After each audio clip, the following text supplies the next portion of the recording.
अवधूत चिंतन श्री गुरुदेव दत्त. श्री स्वामी समर्थ. जय जय स्वामी समर्थ.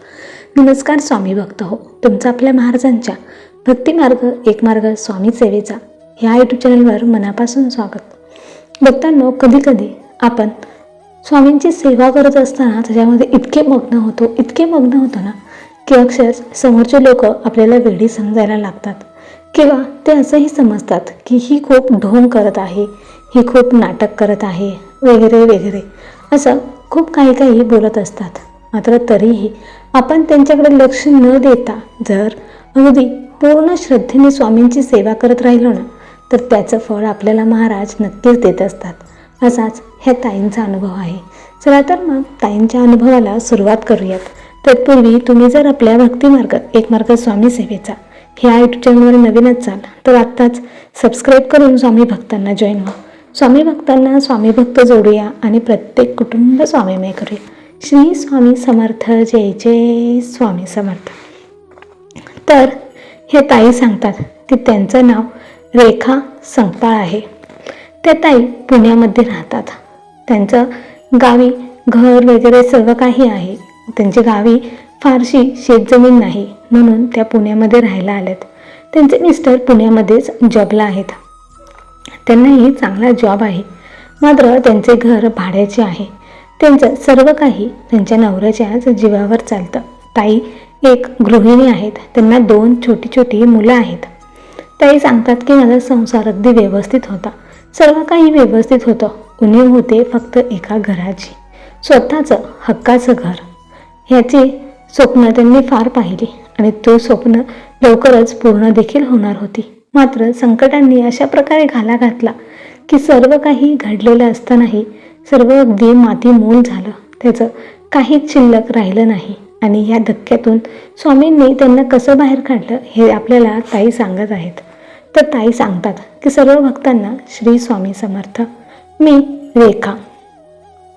माझं लग्न झाल्यानंतर मला 2 मुलं झाली आणि नंतर अगदी मी खूप उशिरा स्वामींच्या सेवेला लागले. म्हणजे स्वामींबद्दल मी ऐकलं होतं, मात्र त्यांची सेवा करावी असं कधी मनात आलं नाही. मात्र नंतर मला मिस्टरांनी मोबाईल गिफ्ट दिला आणि मी मोबाईलवरती स्वामींचे अनुभव ऐकू लागले. नंतर स्वामींच्या सेवा बघू लागले आणि ह्यामुळेच मला स्वामींमध्ये गोडी निर्माण झाली आणि हळूहळू मी स्वामींची सेवा करू लागले. मी स्वामींच्या सेवेमध्ये इतकी मग्न झाले की आता मला स्वामींशिवाय दुसरं कोणच दिसत नव्हतं. मी फक्त स्वामींचं नाम घ्यायचे. जिथे जाई तिथे स्वामींचं नामस्मरण चालूच असायचं. आता सर्वांना माहीत होतं की मी स्वामींची सेवा करते, मी एक स्वामी भक्त आहे. मी स्वामींना नेहमी म्हणायचे की स्वामी, तुम्ही सर्व काही दिलात, फक्त आता एक हक्काचं घर द्या.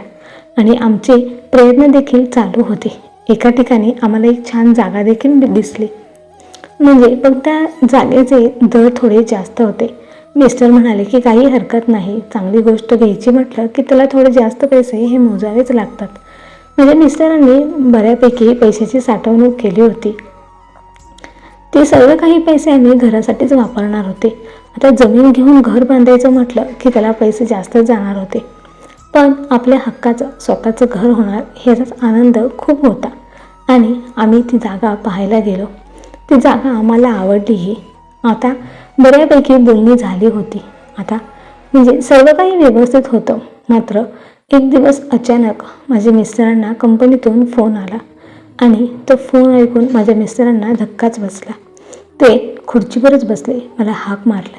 मी पटकन आली. मी त्यांच्याशी बोलते तर ते काहीच बोलत नव्हते. मी त्यांना पाणी वगैरे दिलं आणि त्यानंतर मी त्यांना विचारलं, पण त्यांनी जे काही सांगितलं ते ऐकून मला देखील धक्का बसला. कंपनीमध्ये पैशांची अफरातफर झाली होती आणि हा सर्व आळ माझ्या मिस्टरांवर आला होता. त्यांना संशयित आरोपी म्हणून गृहीत धरण्यात आलं होतं, कारण जिथून पैसे गेले होते त्या पूर्ण सगळ्या अकाउंटची जबाबदारी माझ्या मिस्टरांवरच होती. आणि सर्व काही पैशांची अफरातफर माझ्या मिस्टरांनी केलं असंच कंपनीमध्ये सगळ्यांचं म्हणणं होतं. आता घरामध्ये जे काही पैसे होते ते पैसे आम्ही घरासाठी ठेवले होते. आणि तितक्यात दाराची बेल वाजली. मी पटकन दरवाजा उघडायला गेले तर समोर कंपनीतले 2-3 कर्मचारी आणि सोबत पोलीस देखील होते. ते आले आणि त्या कंपनीतल्या कर्मचाऱ्यांनी माझ्या मिस्टरांना जाब विचारायला सुरुवात केली. माझे मिस्टर त्यांना खूप सांगत होते की मला माहीत नाही, मी कंपनीमधल्या एकाही पैशाला हात लावलेला नाही. मात्र ते ऐकतच नव्हते. पोलिसांनी घराची झडती घ्यायला सुरुवात केली आणि आम्ही घरामध्ये जे काही पैसे ठेवले होते ते पैसे माझ्या त्या पोलिसांना सापडले. त्यांना असं वाटलं की हे सर्व पैसे माझ्या मिस्टरांनी कंपनीतले अफरातफर करूनच आणलेले आहेत आणि माझ्या मिस्टरांना पोलीस घेऊन गेले. मला काय करावे काही समजत नव्हते. हे सगळं इतक्या क्षणात घडत होतं की विचार करायलाही वेळ मिळत नव्हता आणि काहीही सुचत नव्हतं. म्हणजे संकटं यायला लागली की एकामाग अशी धाड येतात की आपल्याला काय करावे, कसं करावं हे विचार करायला सुद्धा वेळ मिळत नाही. असं माझ्याच बाबतीत घडत होतं. आता मी आणि 2 लहान मुलं, आम्ही दोघंच होतो घरामध्ये आणि आम्ही स्वामींसमोर बसून स्वामींचं नामस्मरण करत होते. स्वामींना मी खूप गयावया करत होते की स्वामी हे जे संकट आलं आहे हे दूर करा. मी स्वामींसमोर बसून रडत होते. माझ्या ढिगाऱ्यामध्ये स्वामींचा एक मोठा फोटो होता. मी त्या फोटोकडे बघतच रडत होते. आता सगळीकडे झालं होतं की मिस्टरांना पोलिसांनी धरून नेले, तिच्या मिस्टरांनी कंपनीमध्ये चोरी केली, असं लोक खूप काही बोलत होते. मात्र मला माहीत होतं की मिस्टरांनी कंपनीमध्ये चोरी केलेली नाही. पण हे सिद्ध करायला मला जमणारच नव्हते, कारण नक्की खरा चोर कोण होता हे अजून आम्हाला समजतच नव्हते. आणि मिस्टरांना मी भेटायला गेले, त्यांना मी विचारलं, पण ते सुद्धा म्हणाले की मी पण काही सांगू शकत नाही की हे सर्व कोणी केलं असेल. मी तशीच घरी आले. आता काहीच पर्याय दिसत नव्हता. मला तर काय करावे काही सुचत नव्हते. मी तशीच स्वामींसमोर बसले, स्वामींची सेवा करू लागले. तितक्यात दारात बेल वाजली. मी दरवाजा उघडला तर आजूबाजूच्या 4-2 बायका होत्या.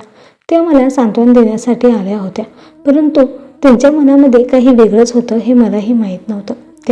मी मला सुरुवातीला आधार दिला आणि नंतर म्हणायला लागली की तू स्वामींची इतकी सेवा करतेस, इतकं सगळं काही करतेस, नेहमी नामस्मरण करत असतेस, आम्हालाही सांगतेस की स्वामींची सेवा करा, असं करा तसं करा, आणि मग हे तुझ्या घरामध्ये असं कसं घडलं गं? तुझ्या नवऱ्याने चोरी कशी केली? तू पण काय स्वामींची नक्की सेवाच करतेस का सेवेखाली काही ढोंगही करतेस? त्यांनी असं बोलल्यावरती मला तर माझ्या पायाखालची जमीनच सरकल्यासारखं वाटलं. काय करावे काही समजत नव्हते. मी त्यांना काहीच बोलू शकले नाही आणि त्या निघून गेल्या. ते निघून गेल्यानंतर मी दरवाजा लावला आणि पुन्हा स्वामींसमोर येऊन रडू लागले. स्वामींना म्हटलं की स्वामी, माझ्या मिस्टरांवरती आळ आला आणि आता तर माझ्यावरतीच प्रश्न आला, मी काय करू? आणि मी खूप ढसाढसा रडायला लागले. रडता माझं लक्ष स्वामींच्या फोटोकडे गेलं तर स्वामींच्याही अक्षरशः खोटं वाटेल, परंतु स्वामींच्या जो काही फोटो होता त्या फोटोवरून सुद्धा, म्हणजे फोटोमध्ये जे डोळे होते त्या डोळ्यातूनही पाण्याचे थेंब येत होते. मी पाहून अगदी आश्चर्यचकित झाले. म्हटलं की मी रडते तर स्वामीसुद्धा रडतायत आणि मला अक्षरशः भरून पावल्यासारखं वाटलं. त्या दिवशी माझ्या डोक्यातला ताण इतका हलका झाला होता की असं वाटत होतं की उद्याचा दिवस काहीतरी वेगळं घेऊन येईल आणि हे जे काही संकट आहे ते लवकरच दूर होईल. आणि खरंच दुसऱ्या दिवशी चमत्कार झाला. अक्षरशः माझे मिस्टर दारामध्ये आले. मी त्यांना पाहून अगदी मला म्हणजे आश्चर्यच वाटलं. मी त्यांना आतमध्ये घेतलं आणि त्यांना म्हणाले की कसं काय, हे तुम्हाला कसं सोडलं पोलिसांनी? तेव्हा त्यांनी जे काही सांगितलं ते ऐकून तर खरंच अगदी म्हणजे स्वामी आहेत, स्वामी त्यांच्या भक्तांच्या पाठीशी कायम उभे राहतात अगदी खंबीरपणे, हे ह्यातून सिद्ध झालं. माझे मिस्टर म्हणाले की अगं मी पोलीस स्टेशनमध्ये होतो ना, तेव्हा एक अनोळखी माणूस आला आणि त्याने मला भेटला आणि त्याने मला सगळं काही विचारलं. मी त्यांना म्हटलं की तुम्ही कोण आहे? ते मला म्हणाले की मी कंपनीतलाच एक माणूस आहे, मात्र तुम्ही मला ओळखत नाही. आणि मग तो पुन्हा निघून गेला. तो निघून गेल्यानंतर तो माणूस पुन्हा एकदा आमच्याच कंपनीतल्या एका माणसाला घेऊन आला. ते माझ्यापेक्षा वरिष्ठ अधिकारी आहेत.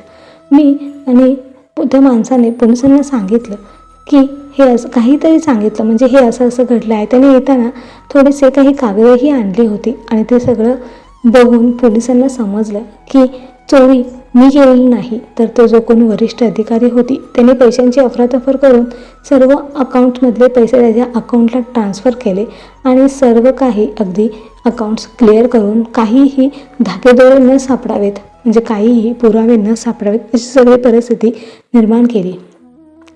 आणि आता ते वरिष्ठ अधिकारी जे आहेत त्यांना पोलिसांनी अटक केली आहे आणि मला निर्दोष मुक्त केले आहे.